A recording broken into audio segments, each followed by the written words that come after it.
Hello mga katarot. Ito naman po si Madam Mamay. Pasensya na, medyo now lang tayo nakapag-upload ulit. Medyo na busy lang. Salamat po sa lahat ng nagpa-follow at saka nagko-comment, no? At saka sa hindi nag-skip ng ads. Thank you so much, ha?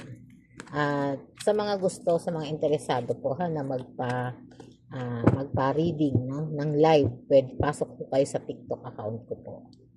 Sa mga wala naman pong TikTok account ha, pwede po kayong magpa-private reading. No, click nyo lang yung description box natin dyan ha. Salamat po. Ikaw ba to o tama ba, no? Tama bang patawarin mo? Patawarin mo sa mga ginawa niya. Ikaw ba tong yung person na nag-iisip kung tama ba?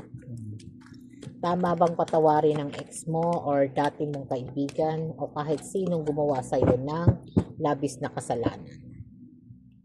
O pwede ito ay third party, niloko ka, pinagsabay o taong pinagkakatiwalaan mo tapos tinrider ka. Ganun yung mga energy na yun, ha?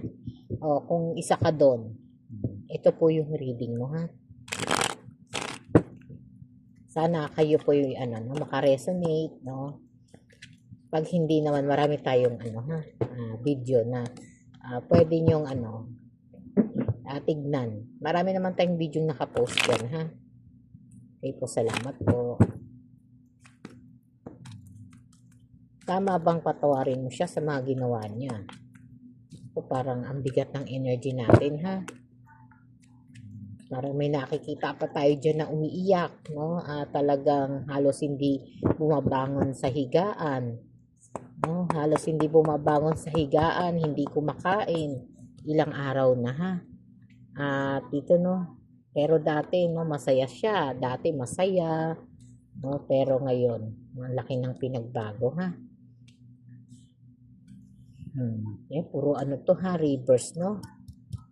Talagang naramdaman natin yung lungkot, no, yung parang ang bigat ng dibdib, no, at dito pinapakita na may mga dito, no, parang may mga nangyari dito na kakaiba, no, at very talkative, no, sobrang ingay, siguro nagkaroon po kayo ng pagtatalo, no, at saka yung parang may mga itinago sa iyo, no, na nakita mo at dumating sa panahon na talagang dumating ka doon sa na bumalik sa dating dating parang dating nangyari kasi parang ito'y naulit na, no, o nauulit pa rin, no, yung dati na bigla na lang siyang mawawala, no, tapos biglang babalik, no, tapos uutangan ka ng pera, yung iba naman emosyon, no, emosyon ang kinukuha, no, parang pasasakayin ka dun sa pagmamahal, tapos yung pagmamahal na yon ay talagang nagbibigay sa iyo ng paulit-ulit na stress, no? At maraming mga pagkukunwari, ha? Na kunwari mahal ka, no? Na kunwari talagang no kagaya nga nito sa Seven of Swords, no? Na andoon yung mga kasinungalingan na nabubuking, no, mga sinasabing hindi bagay o hindi naaayon dun sa karakter mo na talagang parang chinichismis ka pa doon sa mga iba pang tao, no, yung ang bait-bait niya, no, sa harap mo tapos malalaman mong ginaganon ka niya, no, sa likod mo, no. Ito yung mga emosyon na to, no, na dito sinasabi ng Death River, no, na talagang dumating sa panahon, no, nalaman mo yun lahat, ha, nalaman mo talagang pati ang moralidad mo, no, parang inihahayag niya, no, at sinabi mo sa sarili mo ayoko na, no, tapos na to, no, parang ito yung emosyon na ibinibigay mo, no. Sinasabi rin dito sa nine of wands, no, na talagang parang gusto mo nga siyang ipakulong, no? Parang gusto mo siyang ipadampot, ireklamo o bigyan ng no, ng usapin, no, na talagang magbibigay sa kanya ng leksyon dahil ganun kasama yung ginawa niya sa iyo, no? Na talagang parang humantong doon sa paninirang puri, tapos niloko ka, no, pinasakay ka, no? Pinasakay ka dun at dun ka labis na nasasaktan, no? Kaya parang hindi ka pa bumabangon, no? Hindi pa umaano dun sa emosyon na yun, hindi pa nakakalaya, no? Sinasabi dito na sa Two of Pentacles, no? Na talagang naramdaman mo na napaka sama niya sa'yo, no? Parang hindi mo deserve yung ginawa niya sa'yo, panloloko, pagbibigay ng mga salitang hindi hindi mo gusto, no? Andun yung sinisiraan ka kahit nasasaktan. Alam niyang nasasaktan ka at alam niyang masasaktan ka. Pero parang continuous pa rin siya dun sa ginagawa niya, no? Talagang syempre dumating sa panahon na stress ka, no? At sinubukan mong ano no, intindihin pero di talaga tama, no? Kahit saan mo tignan, di mo deserve yung ginawa niya sa iyo, no? Dito sinasabi pa rin na talagang ganun katindi, no? Ganun katindi yung mga emosyon, no? At sa Four of Swords, no? Yan, ha? At andiyan, no? Andiyan yung mga emosyon na yan. Na dito no sinasabi pa rin ha na talagang sa sitwasyon na to no. Yan no. Ito sa Four of Swords no pinapakita rito na talagang parang napapasok ka doon ha.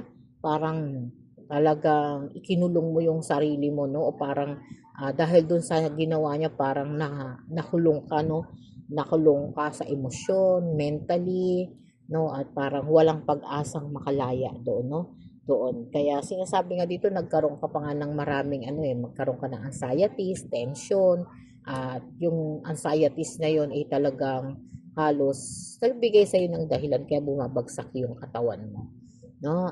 Talagang naramdaman mo ha, at feeling mo talaga andoon yung mga pagsiselos at samaan ng loob, no? Yung sama ng loob na talagang halos mawalan ka ng ulirat, no? Mawalan ng malay dahil dinamdam mo talaga, no?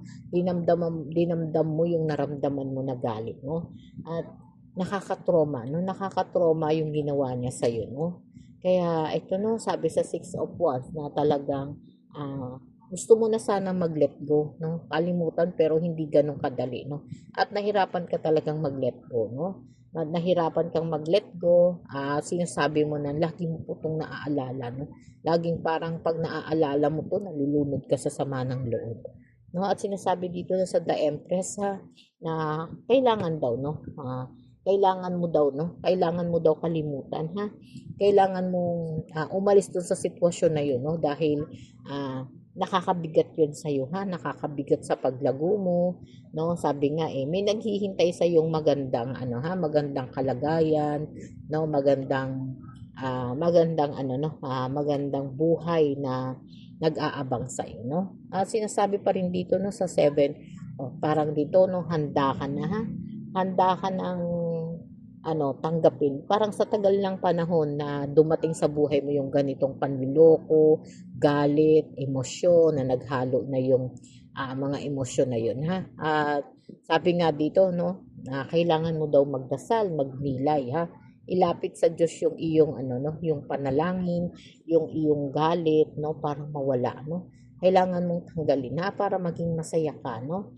At kasi kung di mo siya mapapatawad no, ay di ka makakausad ha dahil mahaharang lahat ng blessing mo no at walang magbabago ha parang magiging halimaw ka rin kagaya niya no kaya kailangan ikaw mismo ang lumaya sa kanya no at patawarin mo siya ng buo. Sabi nga dito isuko mo sa Diyos lahat ng ginawa niyang masama sa iyo no para parang ma-cleansing mo na rin yung espiritu at isip mo ha at maging masaya no dun sa nangyayari. At ito yung sitwasyon na talagang magbigay sa iyo ng happiness, no? At para dinggin ng Diyos yung mga hinihiling mo, no? At yung mga blessing nyo para hindi ka na rin magdanas ng hirap, ha? At mawala na rin yung mga anxiety sa buhay mo at palitan naman ng kasiyahan nyo, no? Patawarin mo na siya at wag mo na siyang papapasukin ulit sa buhay mo, no? Para kumbaga magbago ka ng bagong tao, bagong lugar, bagong kaibigan, no? At bagong sitwasyon, ha? At pag alam mo nang may darating na ganun, umiwas ka na lang, ha?